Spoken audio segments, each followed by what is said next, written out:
प्रिय विद्यार्थियों, जैसा कि आपने कक्षा 10वीं की पूर्व वीडियो में हम लोगों ने गठिका का निरूपण ये जो बिंदु है उसके बारे में नॉलेज प्राप्त किया था। आज हम कक्षा 10वीं का जो नेक्स्ट कंबाइंड पॉइंट है वो है अशुद्धि संशोधन।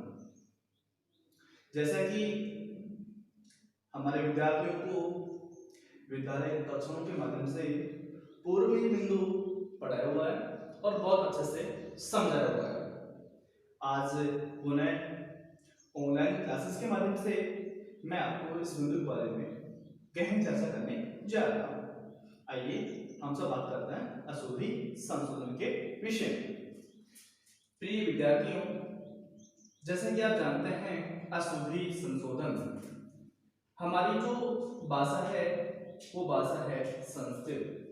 संस्कृत भाषा जो है उसमें व्याकरण जो है ना उसका एक बहुत ही महत्व होता है। व्याकरण अपने आप में शुद्ध रूप होता है, एक परिष्कृत रूप होता है और हम बात करते हैं जिसमें किसी तरह के कोई भी दोष नहीं होते हैं। दोषों का परिमार्जन कर दिया जाता है और परिमार्जन करने का जो एक प्रारूप होता है, कौशल होता है, उसी कौशल को हम लोग संशोधन कार्य के नाम से जानते हैं। मतलब हमारी भाषा के अंदर जितने वाक्यांश लिखे जाते हैं वे सब के सब त्रुटियों से रहित होने चाहिए, परिमार्जित होने चाहिए और शुद्ध होने चाहिए, तभी जाकर के हम लोग संस्कृत भाषा में एक्सपर्ट हो सकते हैं। आइए जानते हैं आज अशुद्धि संशोधन करने की जो मुख्य नियम होते हैं वे नियम कौन कौन से हैं। आज हम आपको शॉर्ट ट्रिक्स के माध्यम से वन टू वन का एक जो सूत्र है उस सूत्र को एक्सप्लेन करके बताने जा रहा हूं। जैसे कि मैंने पूरी क्लास के अंदर बताया भी था और पुनः इस चीज को मैं दोहरा रहा हूं, इससे आप ध्यान दें। मैंने क्रम बना दिया है नंबर 1, नंबर 2 और नंबर 1। आप सब जानते हैं नंबर 1, नंबर 2 और नंबर 1 का जो सीरियल है उसमें नंबर फर्स्ट और नंबर थर्ड जो है वो इक्वल कंडीशन में है, अर्थात ये जिस अवस्था में है उसी अवस्था में ये फर्स्ट वाला स्टेप है, तो थर्ड स्टेप जो है उसी के अकॉर्डिंग फर्स्ट वाला स्टेप है। अब मैं थोड़ा सा आगे बढ़ता हूं। फर्स्ट का मतलब हमारा जो संस्कृत भाषा में वाक्यांश होता है उस वाक्यांश में 3 तरह की इकाइयां सबसे मुख्य होती हैं और वो 3 इकाइयां जो हैं उनमें सबसे पहले अगर हम बात करते हैं तो वो होती है कर्ता, जिसको आप इंग्लिश लैंग्वेज के अंदर सब्जेक्ट के नाम से जान सकते हैं। सेकंड नंबर जो होता है उसको हम लोग कहते हैं कर्म, जिसको आप लोग ऑब्जेक्ट के नाम से जान सकते हैं। और नंबर थर्ड जो है वो होती है क्रिया, जिसको आप लोग वर्ब के नाम से जान सकते हैं। अब देखिए आपके सामने 3 तरह की इकाइयां मुख्य रूप से यहां मौजूद हैं।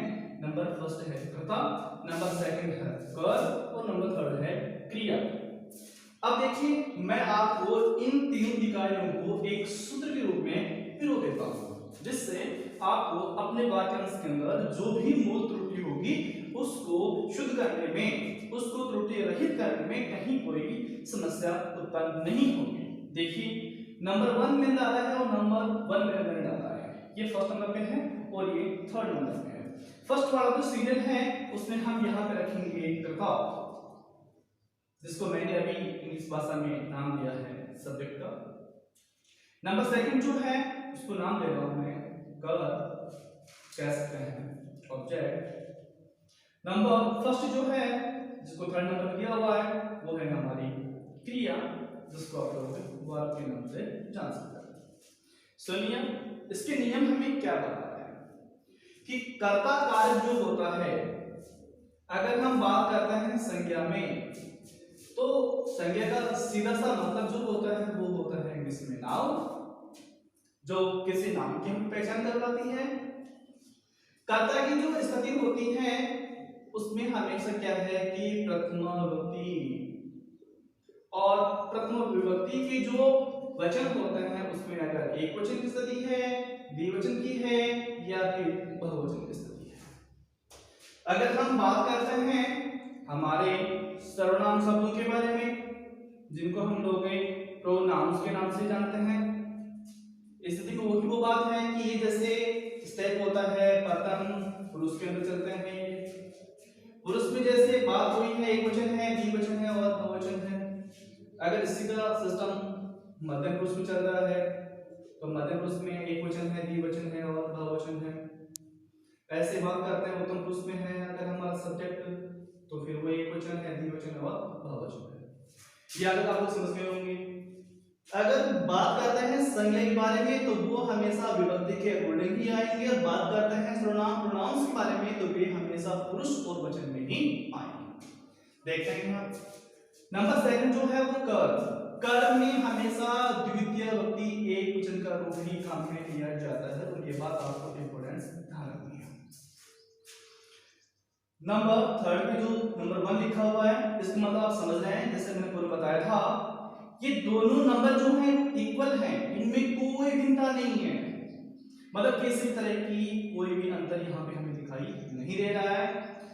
नंबर 3 में जो नंबर 1 का सीरियल है, ये अपने आप में क्रिया है, और क्रिया की जो स्थिति होती है वो क्रिया की स्थिति हमेशा कर्ता के अनुसार होती है। ध्यान दें आप, मैंने देखा है क्रिया की स्थिति हमेशा कर्ता के अनुसार होती है। अगर कर्ता कारक प्रथम विभक्ति एक वचन में है तो आपकी क्रिया भी प्रथम पुरुष और एक वचन में होगी। किसमें होगी? प्रथम पुरुष और एक वचन में।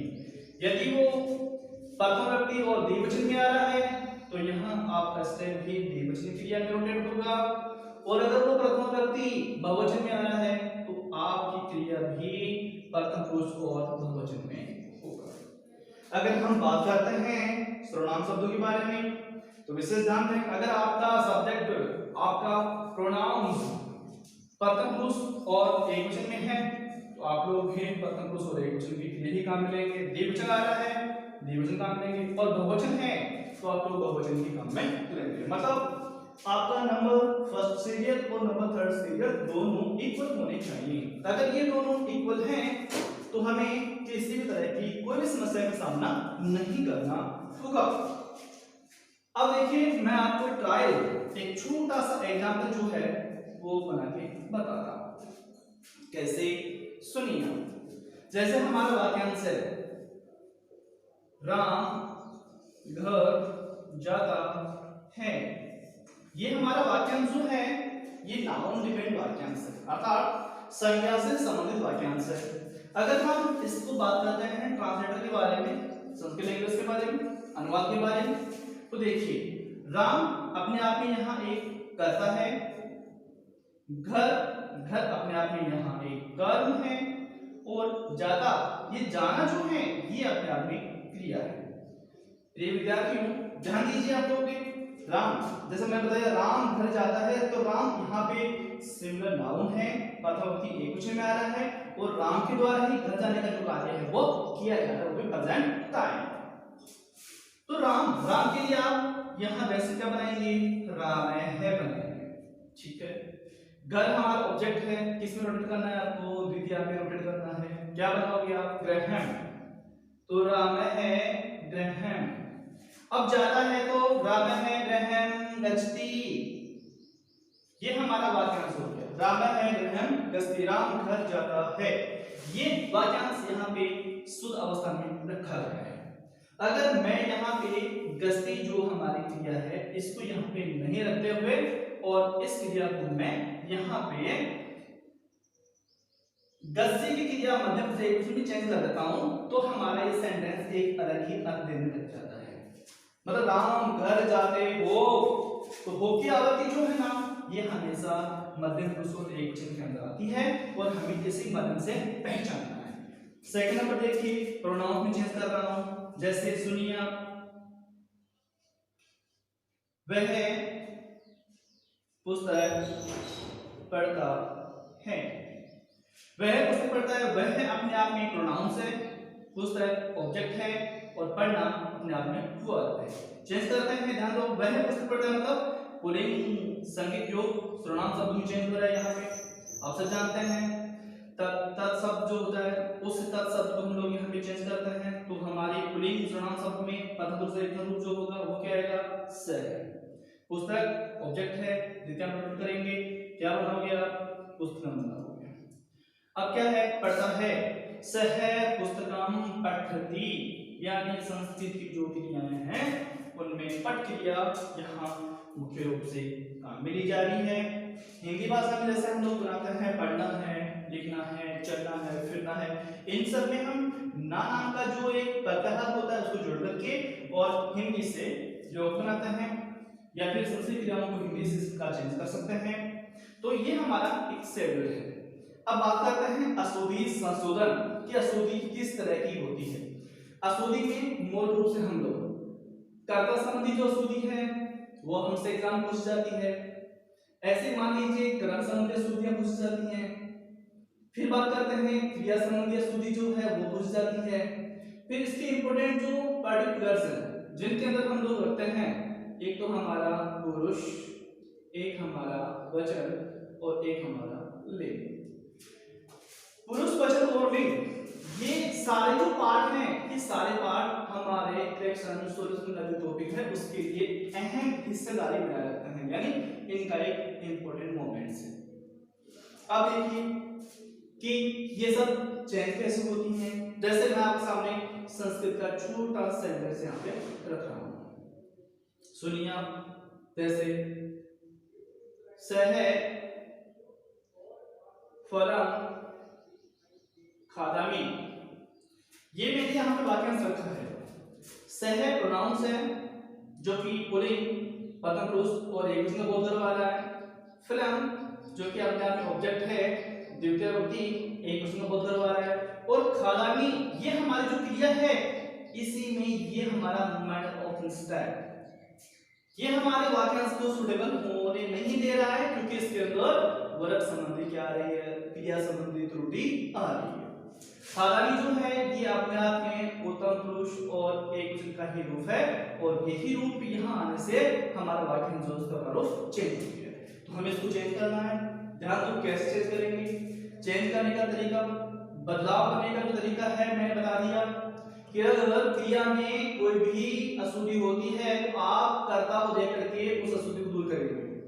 किसको देख करके, मतलब क्रिया को अगर शुद्ध करना है तो हमें कर्ता के अनुरूप चलना होगा, और अगर कर्ता को हमें शुद्ध करना है तो हमें क्रिया के अनुरूप चलना होगा।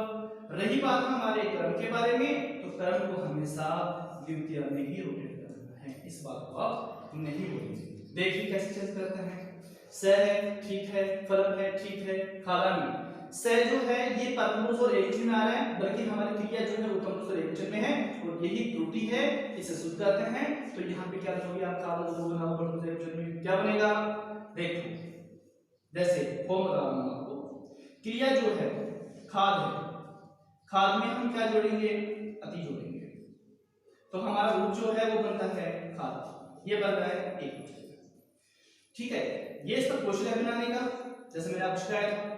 तो यहाँ खादती जो क्रिया है ये क्रिया सुटेबल है, ये राइट ऑप्शन है इसका, और इसी को यहाँ पे रखने से हमारा वाक्यांश सटीक हो पाता है। और इसके बारे में हम डिटेल्स से जानकारियां नेक्स्ट वीडियो में बात करेंगे। तब तक आप लोग इसका अच्छे से अभ्यास करें।